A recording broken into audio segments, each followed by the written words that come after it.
જલારામ બાપા અંગે જ્ઞાનપ્રકાશ સ્વામીએ કરેલ ટિપ્પણીનો વિરોધ. રાજકોટમાં રઘુવંશી સમાજના યુવકોએ સ્વામીના પુતળાને લાતો મારી સળગાવવાનો પ્રયાસ કર્યો.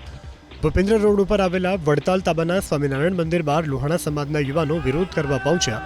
સ્વામી જ્ઞાનપ્રકાશના પુતળા પર લાતો મારી પુતળાને સળગાવવાની કોશિશ કરી, પરંતુ પોલીસે યુવકોની અટકાયત કરી. રઘુવંશી સમાજના આગેવાનોની માંગ છે કે જ્ઞાનપ્રકાશ વીરપુર આવી માફી માગે. જ્ઞાનપ્રકાશના બફાટને લઈ અને સહકારી અગ્રણી પરસોત્તમ પીપળિયાએ આકરા પ્રહાર કર્યા. તેમણે કહ્યું, સ્વામિનારાયણ સંપ્રદાય કોઈ ધર્મ નથી, માત્ર પંથ છે. તેમના સાધુઓ વારંવાર આ પ્રકારની હરકત કરે છે. હકીકતમાં સ્વામિનારાયણ એ કોઈ ધર્મ જ નથી, એ એક પંથ છે અને પોતાની અલાયદી વિચારધારા છે. અને જે સનાતન ધર્મની વિરુદ્ધના અનેક વખત નિવેદનો કરી ચૂક્યા છે, કથામાં કહી ચૂક્યા છે, સનાતન દેવ દેવીઓ વિશે પણ આલફેલ બોલી ચૂક્યા છે. એટલે આવા